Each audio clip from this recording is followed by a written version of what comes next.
प्रिय भक्तगण, आज हम आपको एक कथा सुनाने जा रहे हैं जो सुनने मात्र से आपके जीवन में सुख संपत्ति और धन की वर्षा होगी।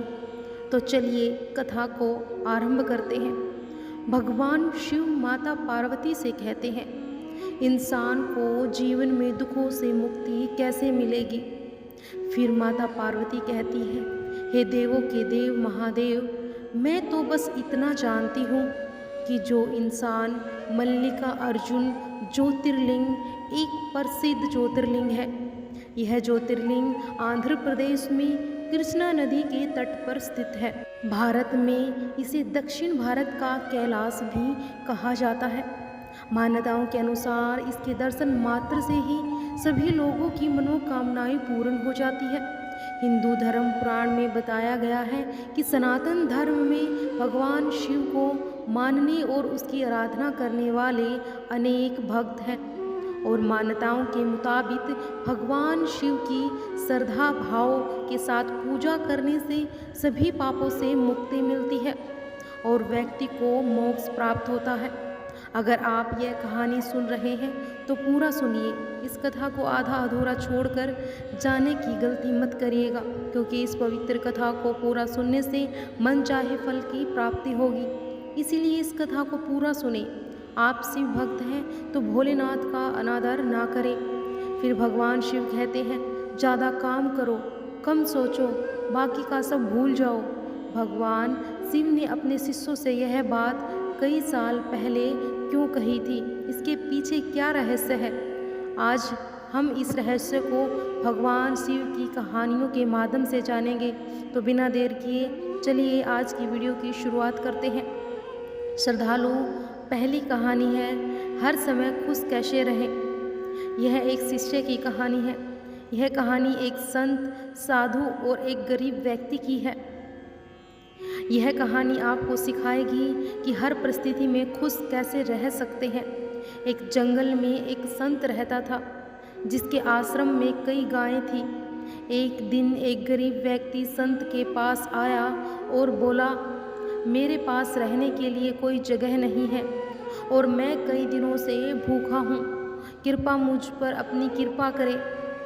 शिष्य अब मुझे अपना शिष्य बना ले ताकि आपके आश्रम में रह सकूं। संत ने उस गरीब व्यक्ति की बात मान ली और उसे अपना शिष्य बना लिया।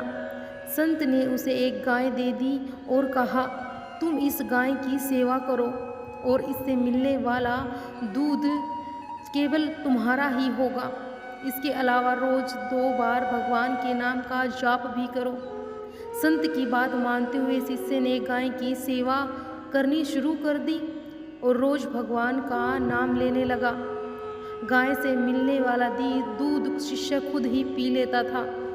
आश्रम में रहकर शिष्य काफ़ी खुश था और एक दिन उसने संत का धन्यवाद करते हुए कहा, आपकी कृपा से मेरा जीवन सुखी हो गया।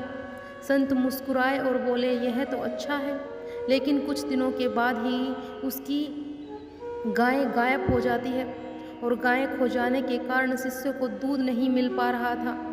इसीलिए वह पूजा करना भी छोड़ दिया और दुखी रहने लगा। शिष्य ने संत से मुलाकात की और बताया कि उसकी गाय गायब हो गई है। इससे उसका मन मंत्र जाप में भी नहीं लग रहा है और वह कई दिनों से दुखी है। यह सुनकर संत ने कहा, यह भी अच्छा है। कुछ समय बाद शिष्य को उसकी गाय वापस मिल गई और वह फिर से खुश रहने लगा। शिष्य ने संत को यह खुशखबरी दी।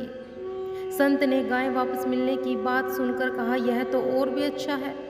यह सुनकर शिष्य हैरान हो गया और उसने संत से पूछा कि मेरे जीवन की हर परिस्थिति में आप अच्छा ही क्यों कहते हैं। संत ने उत्तर दिया, सुखी और सफल जीवन पाने के लिए चाहे सुख हो या दुख हो, हर समय प्रसन्न रहना चाहिए। जीवन में आई बुरी स्थिति में खुद को दुखी नहीं रखना चाहिए। जब हम हर समय खुश रहते हैं तो जीवन से दुख का अनुभव स्वतः खत्म हो जाता है। संत की बात सुनकर शिष्य समझ गया कि जीवन में चाहे कैसी भी परिस्थिति क्यों ना हो, हमें सदैव प्रसन्न रहना चाहिए। ऐसा करने से दुख महसूस नहीं होता है और खुश के साथ जीवन कट जाता है। तो श्रद्धालुओं, चलिए बढ़ते हैं हमारी दूसरी कहानी की तरफ। दूसरी कहानी है साधु और राजा की। बहुत समय पहले की बात है। एक राज्य में एक दयालु राजा शासन करता था।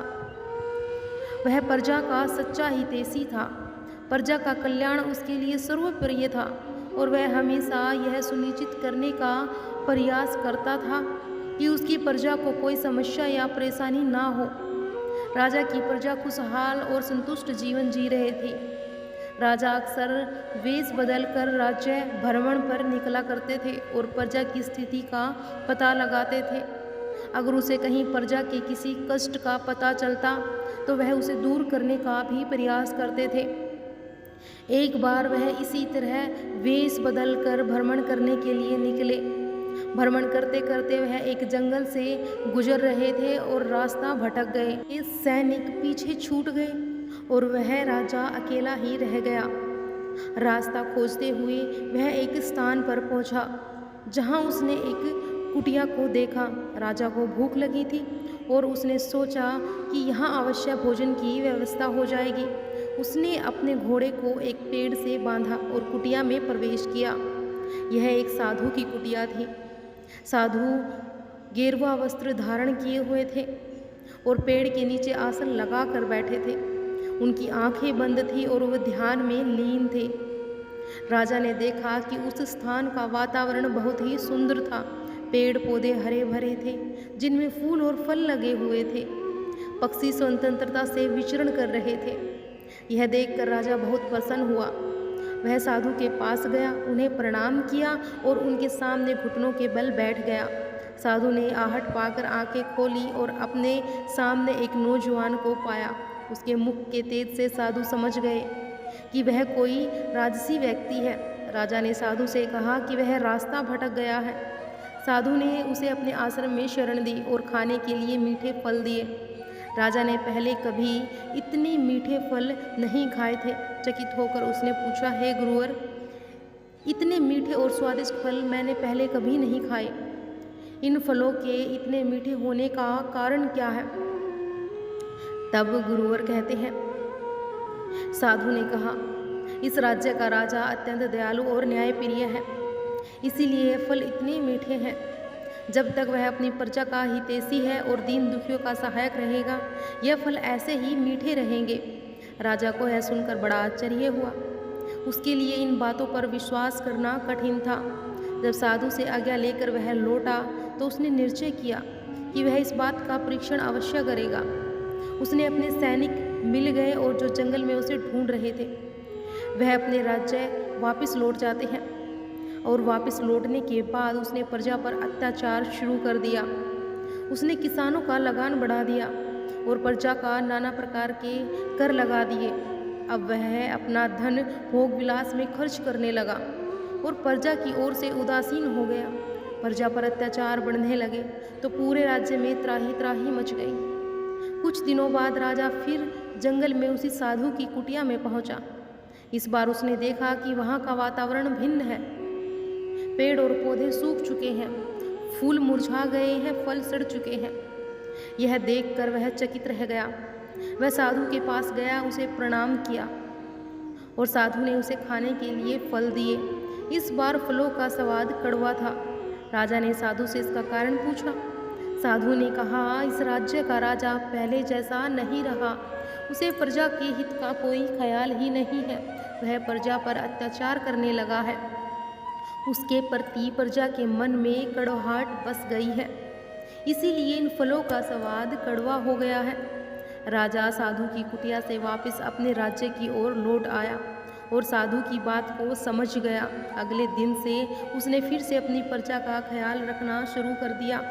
उसके बदले हुए व्यवहार के साथ ही प्रकृति भी फिर से हरी भरी हो गई। श्रद्धालुओं, इस कहानी से हमें सीख मिलती है कि जैसा कर्म करोगे वैसा ही फल मिलेगा। अच्छे कर्मों से अच्छा फल मिलेगा, बुरे कर्मों से बुरा फल मिलेगा। यदि हम किसी को कड़वाहट देंगे तो हमारे जीवन में भी कड़वाहट ही आएगी। इसीलिए हमेशा सबका भला करें।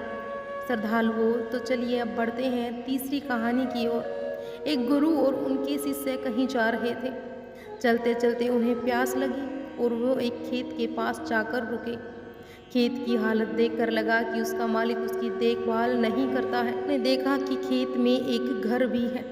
दोनों ने जाकर दरवाज़ा खटखटाया। घर से एक आदमी, उसकी पत्नी और 2 बच्चे बाहर आए। सभी ने फटे पुराने कपड़े पहने हुए थे। गुरु ने पूछा, क्या हमें पानी मिल सकता है? बहुत प्यास लगी है। वह व्यक्ति उन्हें पानी लाकर देता है। फिर गुरु से पूछा, आपका खेत इतना अच्छा है, लेकिन इसमें कोई फसल क्यों नहीं बोई गई है?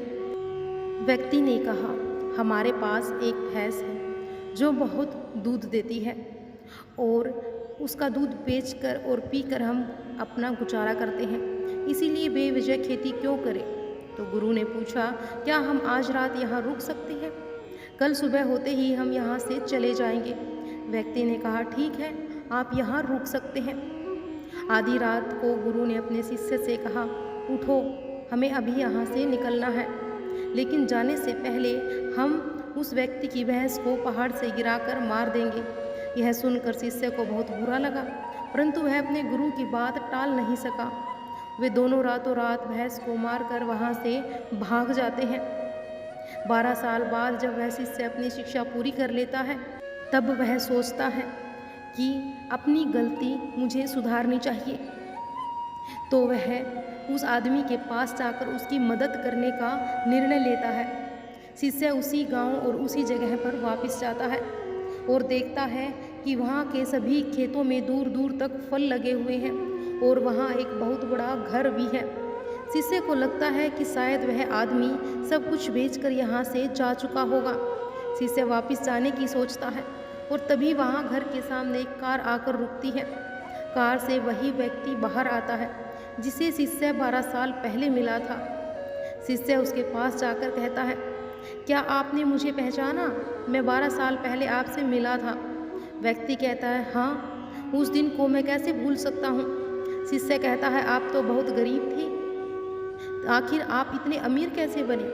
व्यक्ति कहता है, क्या बताऊँ, आपके जाने के बाद मेरी भैंस की मौत हो गई और मैं कुछ दिन बहुत परेशान रहा, लेकिन जीवन जीने के लिए कुछ तो करना ही था। मैं लकड़ियाँ काट कर बेचने लगा, जिससे कुछ पैसे आए। फिर मैंने खेत की बुआई कर दी और उससे और भी पैसे आए तो मैंने सारी ज़मीन खरीद ली और फलों की खेती शुरू कर दी। आज मैं आसपास के इलाकों में फलों का सबसे बड़ा व्यापारी हूँ और मेरे पास लाखों रुपये हैं।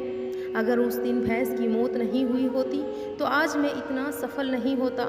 श्रद्धालुओं, इस कहानी से यह स्पष्ट होता है कि जीवन में हर परेशानी एक बड़ा अवसर लेकर आती है। अगर अभी आपके जीवन में परेशानी आई है तो यकीन मानिए ये एक बड़ी सफलता भी आपने साथ लेकर आई होगी। और बुरे वक्त में हिम्मत नहीं हारेंगे तो अपने आने वाले समय में आप बेहद सफल होंगे। अगर आपको यह कहानी अच्छी लगी हो तो इसे लोगों और अपने करीबियों श्रद्धालुओं के साथ साझा करें।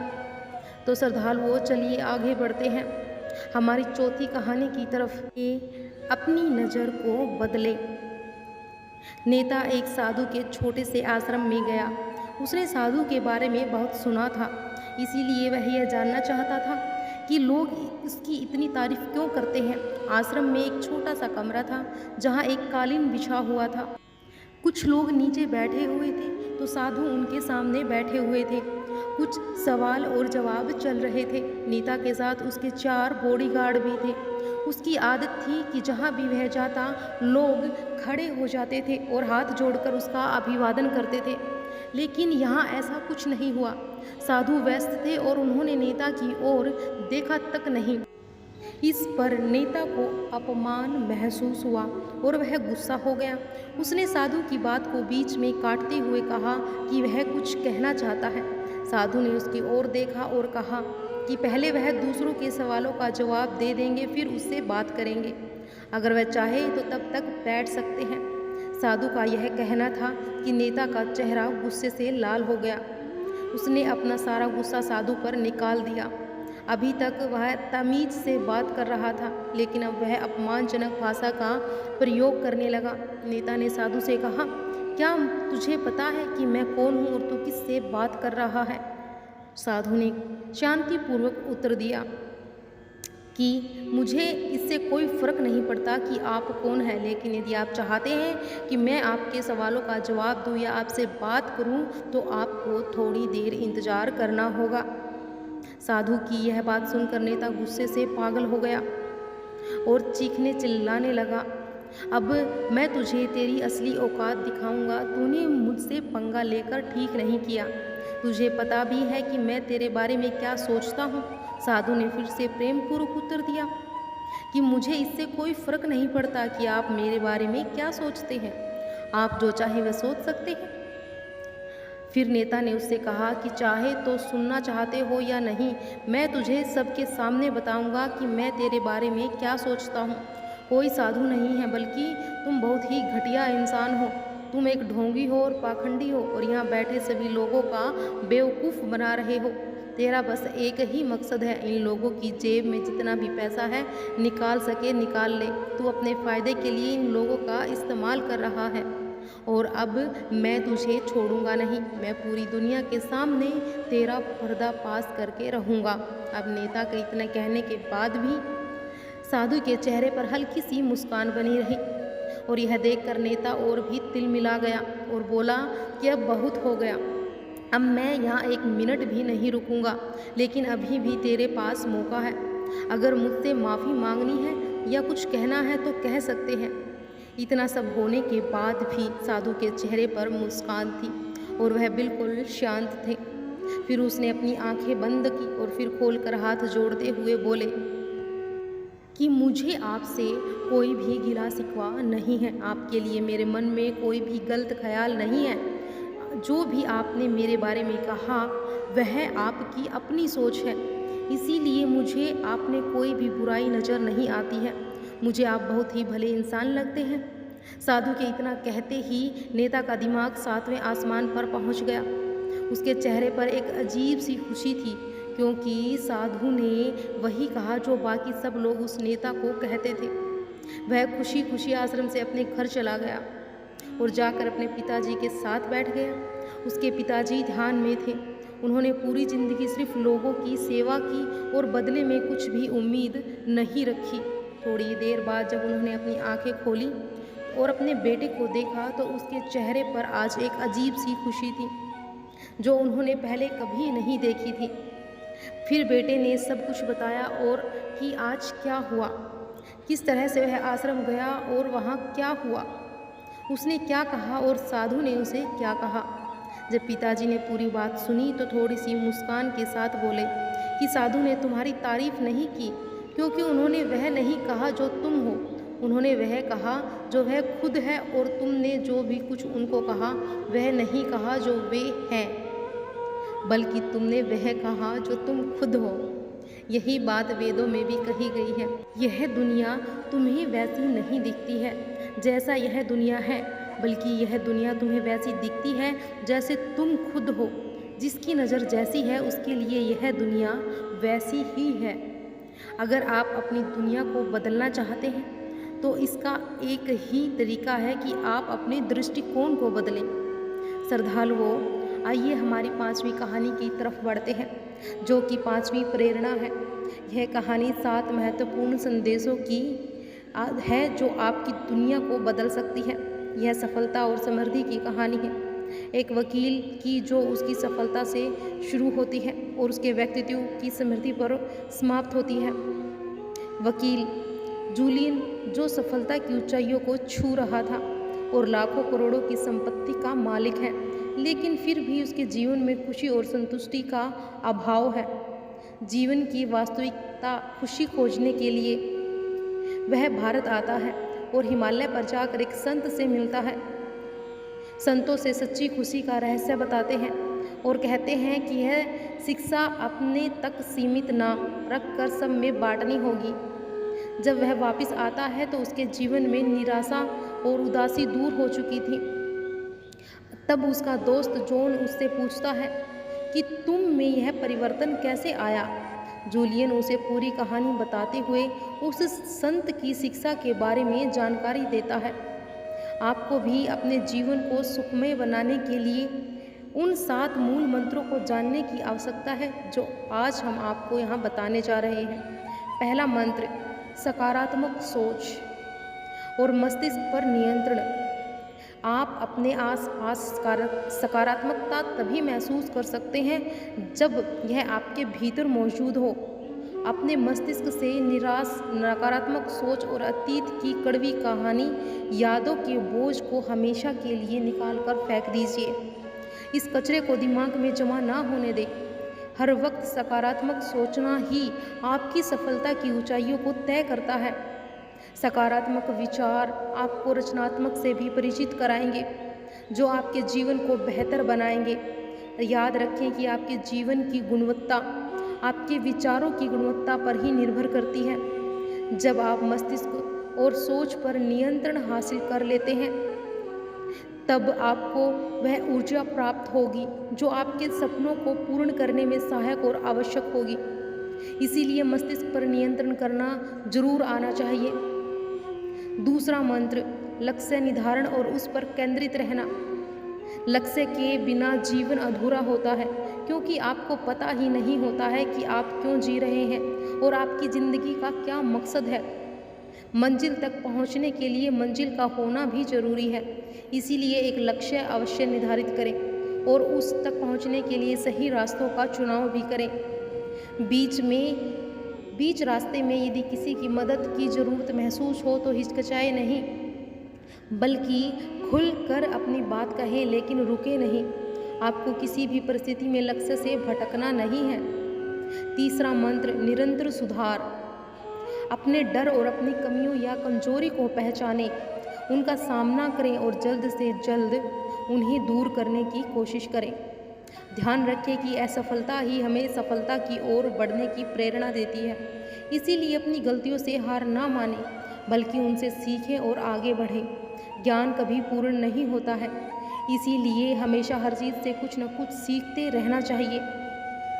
चौथा मंत्र, आत्म संयम और अनुशासन। सुख जीवन के लिए अनुशासन और आत्म संयम सबसे महत्वपूर्ण चीज़ें हैं। यह आपके व्यक्तित्व को मजबूत बनाती है। इसीलिए खुद को अनुशासित करें और संयमित जीवन जिएं। अंदर की जिज्ञासा को कभी भी मरने ना दें, क्योंकि यह जिज्ञासा कुछ नया करने और नया सीखने के लिए आपको हमेशा प्रेरित करती रहेगी। पांचवा मंत्र, वक्त की कदर करें। काल करे सो आज कर, आज करे सो अब, पल में प्रलय हो जाएगी, बहु करेगा कब। कबीरा दास हमें सिखाते हैं कि जो काम कल करना चाहते हो उसे आज ही कर लो, आज ही कर लेना चाहिए, बल्कि अभी ही कर लेना चाहिए। श्रद्धालुओं, बीता हुआ समय कभी भी लौट कर नहीं आता है, इसीलिए उसकी अहमियत समझें और समय का सदुपयोग करें। अभी बहुत समय है, अभी बहुत समय है, यही सोचते सोचते हम अपना कीमती समय बिता देते हैं। सबसे पहले तो काम को टालने की बुरी आदत से हमें हमेशा ही बचना चाहिए, क्योंकि इससे आप अपना काफ़ी समय बर्बाद कर देते हैं। और प्राथमिकताएं तय करें, उसी के अनुसार अपना हर काम करें। छठा मंत्र, सकारात्मक व्यक्तित्व रखें। बुरे वक्त में अगर कोई चीज़ काम आती है तो वह है आपका सकारात्मकता व्यक्तित्व। हमेशा याद रखें कि अभी भी कुछ नहीं बिगड़ा है। सकारात्मक सोचना शुरू करें। जो बीत गया वह बीत गई, लेकिन आज का समय केवल आपका है, इस पर केवल आपका ही नियंत्रण है। साथ ही स्वार्थ की भावना से बचे रहें। दूसरों की भी मदद करें। दूसरों की मदद करके जिसे खुशी और संतुष्टि का अनुभव आप करेंगे, वह लाखों रुपयों की कमाई से भी बढ़कर होगा। सातवां मंत्र, अपने आज को भरपूर जीना चाहिए। यकीन मानिए, छोटे छोटे पलों में खुशियाँ ढूंढ लेंगे तो वह बड़ी खुशियाँ प्राप्त कर पाएंगे। हर पल में कुछ ना कुछ नया ढूंढें। हर पल को जिंदा दिली से जिए और हर पल का जश्न मनाएं। चाहे वह श्रद्धालुओं के साथ घूमना हो, या फिर पत्नी के साथ चाय पर गपशप हो, या प्रेमिका के साथ रूठना मनाना हो, हर वक्त को एंजॉय करें। आज के बिताए हुए खुशनुमा पल ही भविष्य की सुनहरी यादें बनकर हमें खुश करते हैं। अपनी खुशी को दीपक की लौ मानिए, जिसे आपको बुझने नहीं देना है। ध्यान रखें कि हमारी खुशियों की चाबी केवल हमारे पास ही होती है। असफलताओं से शिक्षा लेकर, कड़वे अनुभव को शिक्षक मानकर, दिल में केवल अच्छी यादें बसाकर बस आगे बढ़ते रहना चाहिए। श्रद्धालुओं, चलिए बढ़ते हैं हमारी छठी कहानी की तरफ। जब तक अच्छी बातों को अपने जीवन में नहीं उतारेंगे तब तक इससे कोई लाभ नहीं मिलेगा। संत से एक व्यक्ति ने कहा कि तथागत, मैं रोज आपके प्रवचन सुन रहा हूँ, लेकिन मुझे इसका कोई लाभ नहीं मिल रहा। एक व्यक्ति भगवान शिव का प्रवचन सुनने रोज आया करता था और बड़े ध्यान से बातों को सुनता था। संत अपने प्रवचन में लालच, मोह, बैर और अहंकार छोड़कर जीवन में सुख शांति बनाए रखने की बातें किया करते थे। एक दिन एक व्यक्ति संत महात्मा के पास आया और बोला, तथागत, मैं लगभग 1 महीने से आपके सभी प्रवचन सुन रहा हूँ। क्षमा करें, उनका मुझ पर कोई भी असर नहीं हो रहा है। आपकी हर बात सत्य है, लेकिन फिर भी मुझ पर इनका कोई भी असर नहीं हो रहा है। इसका क्या कारण है? क्या मुझ में कोई कमी है? संत महात्मा ने बड़े शांति से उसकी बातें सुनी और पूछा, तुम कहाँ रहते हो? तो व्यक्ति ने उत्तर में कहा कि मैं कैलाशपुरी में रहता हूँ। संत ने पूछा कि यह जगह यहाँ से कितनी दूरी पर है? तो व्यक्ति ने उत्तर में दूरी बताई। फिर संत ने पूछा कि तुम यहाँ कैसे आते जाते हो? व्यक्ति ने बताया, कभी पैदल आता हूँ तो कभी बैलगाड़ी पर बैठकर जाता हूँ। संत ने फिर पूछा, तुम वहाँ पहुँचने में कितना समय लगता है? व्यक्ति ने समय भी बता दिया। अब इसके बाद संत ने अंतिम प्रश्न पूछा, क्या तुम यहाँ बैठे बैठे ही कैलाशपुरी पहुँच सकते हो? व्यक्ति ने कहा, तथागत, नहीं, यह कैसे हो सकता है? इसके लिए तो चलना पड़ेगा, तभी मैं वहाँ पहुँच सकता हूँ। संत ने कहा, सही बात है, हम चलकर ही अपने लक्ष्य तक पहुँच सकते हैं। ठीक इसी प्रकार जब तक हम अच्छी बातों का पालन नहीं करेंगे, उन पर नहीं चलेंगे, तब तक प्रवचनों का कोई भी असर नहीं होगा। अब व्यक्ति को संत की बातें समझ आ गई और वह कुछ दिनों के बाद उसने भी संत के बताए मार्ग पर चलना शुरू कर दिया। श्रद्धालुओं, मुझे उम्मीद है कि इस कहानी को सुनने से आपके जीवन में सकारात्मक बदलाव आए होंगे, आपका मन स्थिर हो जाएगा। तो श्रद्धालुओं, अब चलिए हमारी 7वीं कहानी की शुरुआत करते हैं। यह कहानी प्राचीन समय की है। समुद्र के किनारे एक गुरु अपने आश्रम में रहते थे। हजारों शिष्य दूर से उनके पास ज्ञान प्राप्त करने आते थे। गुरु का ज्ञान देने का तरीका भी बहुत अनूठा था। शुरुआत में वह अपने शिष्य को उपदेश के माध्यम से ज्ञान देते थे और फिर उन्हें उस ज्ञान का अनुसरण करने के लिए कहते थे। वह अपने शिष्यों से कहते थे कि उस ज्ञान को अपने व्यवहारिक जीवन में उतारें। एक बार उस आश्रम में एक सम्राट अपने बेटे को लेकर पहुंचा। सम्राट ने गुरु से प्रार्थना की कि आप मेरे बेटे को अपने आश्रम में रहने दें, वह अपने तरीके से उसे ज्ञान दे। इस आश्रम में उसे बिल्कुल भी ऐसा नहीं लगना चाहिए कि वह किसी सम्राट का बेटा है। उसे साधारण शिष्य की तरह ही ज्ञान देने की कृपा करें। अब गुरु ने मुस्कुराते हुए कहा कि सम्राट, ज्ञान इसी तरीके से लिया जा सकता है। अगर तुम अपने आप को दूसरों से बड़ा समझोगे तो तुम ज्ञान ग्रहण नहीं कर पाओगे। अगर तुम्हें ज्ञान ग्रहण करना है तो तुम्हें अपने आप को दूसरों की तरह ही साधारण समझना होगा। यही ज्ञान ग्रहण करने की सबसे पहली सीढ़ी होती है। तुम निश्चिंत रहो, आज से तुम्हारे बेटे की जिम्मेदारी मेरे कंधों पर है। यह कहकर गुरु सम्राट के बेटे को अपने साथ लेकर समुद्र के किनारे टहलने के लिए निकल जाते हैं। आश्रम के बाकी सभी बच्चे उस सम्राट को देख रहे थे। सम्राट अपने बेटे को अपने रथ पर बैठा कर लाया था, जिसे देखकर सभी बच्चे समझ गए थे कि यह लड़का सम्राट का बेटा है। इसी वजह से आश्रम के सभी बच्चे सम्राट के बेटे की ओर आकर्षित हो गए थे। जब गुरु सम्राट के बेटे को लेकर समुद्र किनारे पहुंचे तो वह बच्चा फूट फूट कर रोने लगा, क्योंकि वह अभी सिर्फ 12 साल का ही था और इस उम्र में उसके पिता उसे अकेला छोड़कर चले गए थे। यह सदमा वह बच्चा सहन नहीं कर पा रहा था। वह समझ ही नहीं पा रहा था कि उसके पिता उसकी भलाई के लिए उसे गुरु के पास छोड़ गए हैं। उसे रोते हुए देखकर गुरु ने कहा, बेटा, मैं तुम्हें चुप नहीं कराऊंगा। हो सकता है कि आज मैं तुम्हारे आंसू पोंछूं, लेकिन कल तुम फिर अपने आप को अकेला पाओगे। याद रखना, जीवन में इंसान अकेला आता है और अकेला ही जाता है। जितनी जल्दी इंसान इस बात को समझ लेता है, उतनी जल्दी वह आत्मज्ञान के रास्ते पर निकल पड़ता है। गुरु ने अपनी बात आगे बढ़ाते हुए कहा, जो इंसान अकेला रहना सीख लेता है वही खुद से प्यार कर पाता है, और खुद से प्यार करना जानता है वह किसी के भी जाने का अफसोस नहीं करता, क्योंकि वह खुद से ही प्यार करता है। और धीरे धीरे तुम आश्रम के माहौल में ढल जाओगे। शुरू में तुम्हें थोड़ी सी समस्या आ सकती है, लेकिन कुछ दिनों के बाद तुम्हें इसे आत्मसात कर लोगे, और उसके बाद तुम्हें यही जगह बहुत अच्छी लगने लगेगी। यह जगह तुम्हें अपने महल जैसी लगने लगेगी। संध्या हो चली थी। समुद्र के दूसरे छोर पर सूरज छिपने लगा था और अपनी लालिमा पूरे आसमान में बिखेर रहा था। बहुत ही सुंदर दृश्य था। और गुरु शिष्य को अपने साथ लेकर आश्रम में चले जाते हैं, और उस शिष्य को भी थोड़ी सांत्वना मिली, क्योंकि गुरु की आंखों में एक अभूतपूर्व शांति झलक रही थी। और जब हम किसी एकांतवासी गुरु की आंखों में शांति देख लेते हैं तो हमारे हृदय में भी सारा भार हट जाता है, मन एकदम निर्मल हो जाता है। जब सम्राट का बेटा रात को भोजन करने के लिए भोजन कक्ष में पहुंचा तो सभी शिष्य उसके पास आने लगे। उन्हें पता था कि उस सम्राट का बेटा है और उससे दोस्ती करने पर उन्हें बहुत फ़ायदा हो सकता है। यही सोचकर आश्रम के ज़्यादातर बच्चों ने उससे घेर लिया, लेकिन कुछ बच्चे जो अकेले रहने का महत्व समझते थे और दिखावे में विश्वास नहीं करते थे, वे अपने खाने पर ध्यान दे रहे थे और एकांत में बैठकर भोजन कर रहे थे।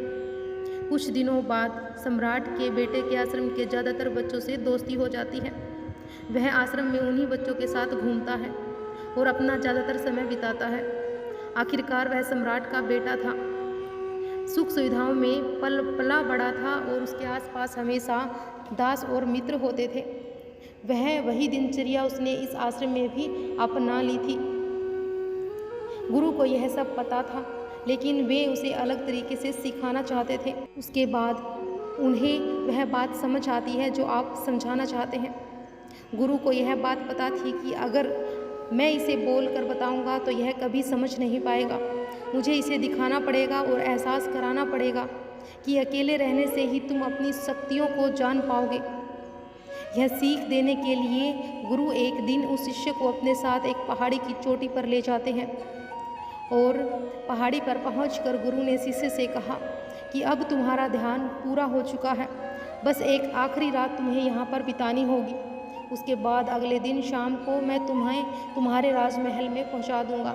वह बच्चा यह सुनकर बहुत खुश हो जाता है कि अब मैं वापस अपने राजमहल जाऊँगा, फिर से मेरे दास और दासियाँ और सारे भोग की वस्तुएं मेरे पास होंगी। उस शिष्य ने गुरु से पूछा कि गुरुजी, मुझे आज रात आप यहाँ पहाड़ी पर क्यों छोड़ रहे हैं? आखिर मुझे कौन सा आखिरी ज्ञान यहाँ से मिलेगा? गुरु ने मुस्कुराते हुए कहा कि यहाँ पर चट्टान के पीछे तुम्हें छिप कर बैठना होगा। यहाँ पर रोज़ रात को एक बाज आता है, तुम्हें उस बाज को देखना है और बड़े गौर से देखना है।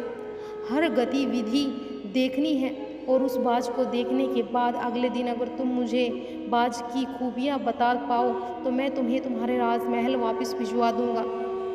और हाँ, सुबह से पहले एक बात पर और ध्यान देना, एक चरवाहा यहाँ अपनी भेड़ों को चराने के लिए आता है। तुम्हें उन भेड़ों की गतिविधियाँ भी देखनी होगी। अगर तुम यह बातें बता पाए तो तुम्हारा ज्ञान पूरा हो जाएगा, और मैं तुम्हें तुम्हारे पिता के घर भेज दूँगा और तुम्हारे पिता से कह दूँगा कि यह बच्चा हमारे आश्रम का सबसे बड़ा ज्ञानी बच्चा है।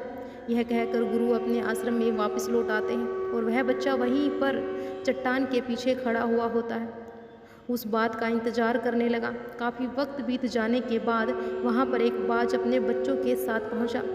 सम्राट के बेटे ने पूरी रात उस बाज की गतिविधियाँ बड़े ध्यानपूर्वक देखी, और सुबह होने के बाद जब चरवाहा वहाँ पर आया अपनी भेड़ों को लेकर, तो उसने एक अभूतपूर्व दृश्य देखा। उसने देखा कि वह बाज भेड़ों के एक बच्चे को अपने पंजों में दबाकर आसमान में उड़ जाता है। उसने उस भेड़ के बच्चे का शिकार कर लिया था। वह सारा दृश्य देखकर वह बच्चा आश्रम में वापस अपने गुरु के पास पहुंचा। इससे पहले कि गुरु उससे कुछ पूछते, उसने गुरु को प्रणाम करते हुए कहा, हे गुरुदेव, आप आश्रम के सभी बच्चों को यहाँ पर बुला लीजिए। मैं सब लोगों को बताना चाहता हूँ कि मैंने क्या देखा। जब आश्रम के सभी बच्चे वहाँ पर पहुँच गए तो सम्राट के बेटे ने कहा शुरू किया कि मैंने अपने जीवन में बहुत से पक्षियों को देखा है, लेकिन बाज उन सभी पक्षियों में सबसे खास और सबसे अलग होता है। उदाहरण के लिए हमने सभी ने तोता देखा है। तोता बहुत बोलता है लेकिन कभी ऊंचा उड़ नहीं पाता, लेकिन एक बाज जो हमेशा शांत रहता है वह आकाश को भी छू सकता है। उसमें आकाश को छूने की क्षमता होती है। जब भी एक बाज अपने शिकार को तय कर लेता है तो वह उसी शिकार पर अपनी नज़र गड़ाए रखता है, चाहे वह कितनी भी ऊंचाई पर क्यों ना हो, चाहे कितना भी बड़ा तूफान क्यों ना आ जाए, उसकी नज़र हमेशा अपने लक्ष्य पर स्थिर रहती है। आज सुबह मैंने जिस बाघ को देखा उसने हर भेड़ को अपना शिकार नहीं बनाया, बल्कि उस भेड़ के झुंड में से उसने एक मेमने को अपना शिकार बनाया। उस बाघ की तरह हमें भी अपना ध्यान एक ही लक्ष्य पर स्थिर रखना चाहिए। चाहे कितनी भी अड़चनें क्यों ना आए, हमें अपना लक्ष्य स्पष्ट दिखाई देना चाहिए। दूसरी बात, अलग अलग लक्ष्यों में अपनी ऊर्जा बर्बाद करने की बजाय हमें किसी एक लक्ष्य पर पूरी तरह एकाग्रता के साथ ध्यान देना चाहिए। तीसरी बात जो मैंने उस बात से सीखी है वह यह है कि बाज कभी भी दूसरे पक्षियों के साथ नहीं उड़ता है, वह हमेशा आकाश में अकेला ही उड़ता है। इससे हमें सीख लेनी चाहिए कि हमें कभी भी छोटी सी सोच वाले लोगों के साथ नहीं रहना चाहिए। आखिरकार हम वही बन जाते हैं जिनके साथ हम रहते हैं। इसीलिए या तो बड़ी सोच वालों के साथ रहो या फिर अकेले रहो, क्योंकि जब हम अकेले रहते हैं तभी हम अपनी ताकत और कमजोरियों को जान पाते हैं। कमजोरियों को जानकर उन्हें दूर कर सकते हैं और अपनी ताकत को जानकर उसका सही इस्तेमाल कर सकते हैं। लेकिन यहाँ तभी संभव होगा जब हम अकेला रहना सीखेंगे। सीख जो हमें उस बाज से लेनी चाहिए वह यह है कि बाज हमेशा अपनी सीमाओं के ऊपर उठकर उड़ता है। जब तूफान आता है तो हर पक्षी अपने घोंसले की ओर भागता है और खुद को छुपाने की जगह ढूंढता है, लेकिन बाज ऐसा नहीं करता। वह अपनी सीमाओं को तोड़कर बादलों से भी ऊपर उड़ने का प्रयास करता है। हवा उसे थपेड़े मारती है, उसके पंख भारी हो जाते हैं और पानी और धूल की वजह से उसे कुछ भी दिखाई नहीं देता है, लेकिन वह फिर भी आसमान की ओर उड़ता रहता है और अंततः बादलों से भी ऊपर निकल जाता है। वह तब तक उड़ता ही रहता है जब तक मौसम ठीक नहीं हो जाता। वह अपनी सीमाओं को इसलिए तोड़ पाता है क्योंकि वह समस्या के आने पर घबराता नहीं है। वह डर कर बचने का प्रयास नहीं करता है, बल्कि एक सकारात्मक नज़रिए के साथ उसका सामना करता है। जीवन में चाहे कितनी भी अड़चनें क्यों ना आए, हमें उन अड़चनों से लड़ना चाहिए, ना कि उनसे डर कर कहीं छुप जाना चाहिए। बहादुर वे लोग होते हैं जो तूफानों से टकरा जाते हैं। कायर अपने घर में, अपने घोंसले में अपनी जगह ढूंढकर बैठ जाते हैं। पांचवी बात जो हमें उस बात से सीखनी चाहिए, कभी भी अपने घोंसले में घास के कोमल तिनके नहीं रखता है। जो तिनके दिन के दिन साथ कोमल होते जाते हैं वह हमें निकाल कर फेंक देना चाहिए, या बाज उन्हें निकाल कर फेंकता रहता है। उसी तरह चाहे कितनी भी आरामदायक ज़िंदगी आपको मिली हो, लेकिन उस आराम से ऊपर उठकर हमें अपने आलस्य को तोड़कर जीवन में मेहनत करते रहना चाहिए, जीवन में पसीना बहाना चाहिए। 12 ज्योतिर्लिंग में दूसरा मल्लिका अर्जुन। यह मंदिर आंध्र प्रदेश के कृष्ण जिले में कृष्णा नदी के किनारे श्रीशैल में श्री पर्वत पर स्थित है। इसे दक्षिण का कैलाश भी कहा जाता है। मान्यता है कि जो भक्त इस मंदिर में शिव पूजा करता है उसे अश्वमेघ यज्ञ के बराबर पुण्य मिलता है। अगर आपको हमारी इस वीडियो में कोई त्रुटि लगी हो तो कृपया करके मुझे क्षमा कर दीजिएगा। वीडियो को लाइक और शेयर कीजिएगा, चैनल को भी सब्सक्राइब जरूर कर लीजिएगा। आपको हमारे इस चैनल पर ऐसे ही वीडियो मिलती रहेंगी। हर हर महादेव।